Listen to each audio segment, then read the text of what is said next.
the biggest impact that any government could have on health in the long run is to change that.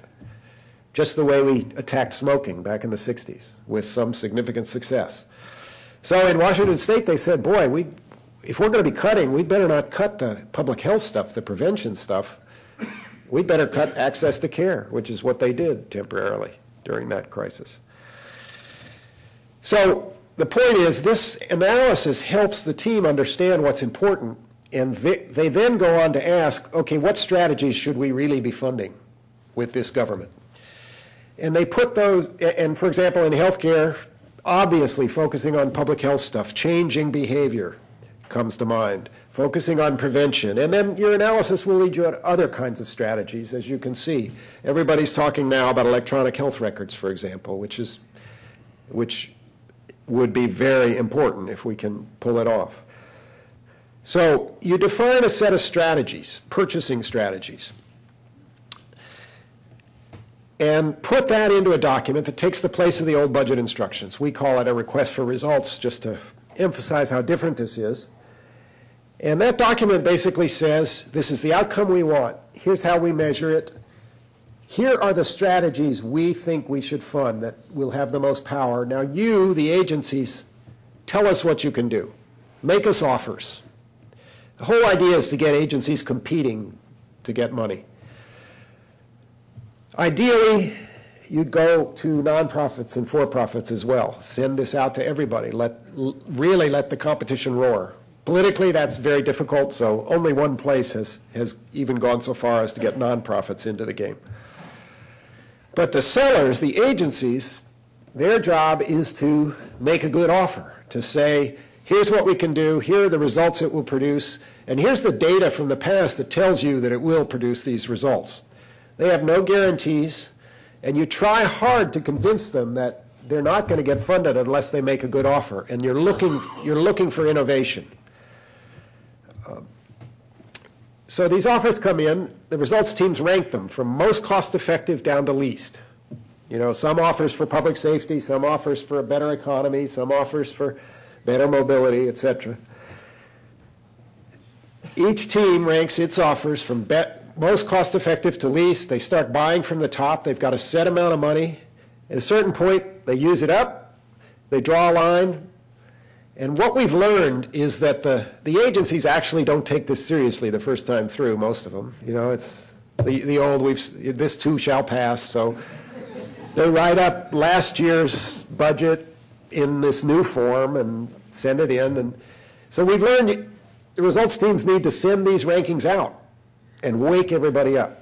Because if your program's below the line, that means they're recommending it not be funded. And if you're just above the line, it means somebody else might improve their offer and you might drop below. And that's when you get their attention. And that's when you get more creativity and better offers. Just to give you a few examples, in Los Angeles, the guy who ran the street paving unit realized that, you know what, we're not going to have enough money going forward to stay on the schedule we have for repaving the roads. Every year we're going to fall further and further behind. So he sent his staff out looking for new methods that would be cheaper. And they found something called cold slurry seal, which all I know about it is it goes on sort of like asphalt, but it's cold, not hot when it goes on, and it costs half as much. So they decided, let's put in an offer for a new machine to put cold slurry seal down so we can test it in one neighborhood, see how well it works. In Fort Collins, Colorado, they had a dial-a-ride program. Does anybody know what that is? Do you guys know dial-a-ride? It's for, you know, elderly and disabled people. They can call up and get a ride somewhere. Well, when their offer came in, the results team looked at it. They thought the cost was pretty high, so they asked them to divide it between daytime and nighttime because they had an inkling that maybe there was a problem there. And when the divided offer came in, nighttime dial-a-ride cost $86 a ride. So what do? They ranked that part below the line. They said, this is not cost-effective compared to everything else.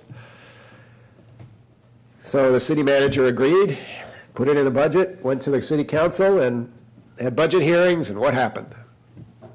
The users came out, pounded on the city council, City council turned to the city manager and said, can't we find money for dial-a-ride, evening dial-a-ride? So he put an assistant on it. The assistant was fortunately a clever guy. He opened the yellow pages, called the taxi companies in town, got a bid for $18 a ride. It went back in the budget. Now that's so simple and so obvious, but it had never happened before because those things were not examined before. They just routinely slid through. Multnomah County in Oregon, which is the largest county, it's Portland and its surroundings, they have an elected sheriff. And one of my colleagues at my company is the former county executive there, and she said she'd been trying for years to get rid of the sheriff's pretrial supervision program because the county had one too. There were two of them, and the sheriff's wasn't very good. They never could succeed because the sheriff had an independent political base, but in this budget process, they succeeded.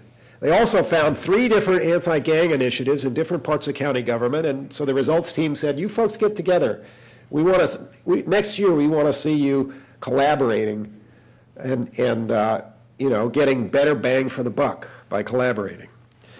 So you can, often places put in their purchasing strategies things like, we really want collaboration between departments, or we'd like to see shared services with other jurisdictions.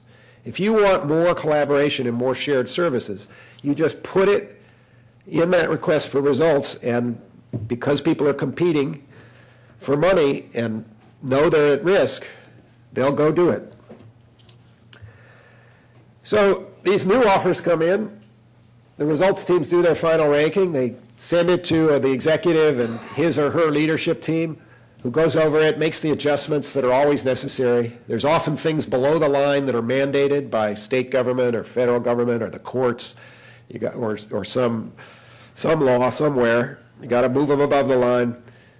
There are things politically that it would be suicide to try to zero out because they're the pet project of a key legislator, so you move them above the line. You deal with reality, make your adjustments, and then submit the budget. And you do it in a form that's different. It's not anymore department by department.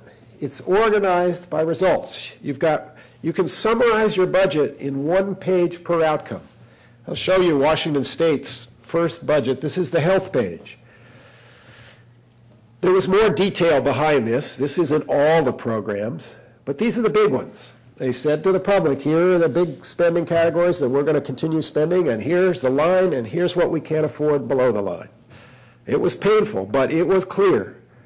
These budgets are the most transparent ever made, because in 8 or 10 pages, any citizen can understand the guts of the decisions you're making. And the fascinating thing is that, Washington State was cutting 14%. There was blood on the floor. You can see they were throwing 60,000 adults off of health care. It was a painful year, but this budget got the best press ever. And I'm convinced it's because it's the first one the reporters ever understood. But seriously, this is the way people want their public leaders to make decisions.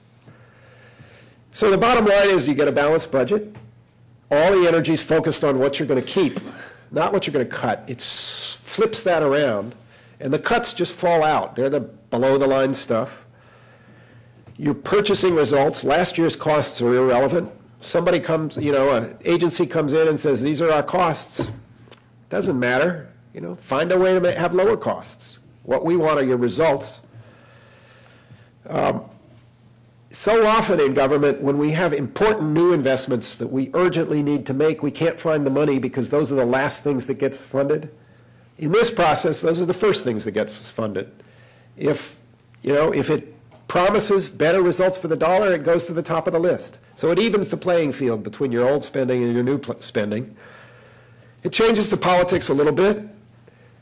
In Washington State, the citizens had passed 2 referenda, one to raise teacher salaries and another to cut class sizes.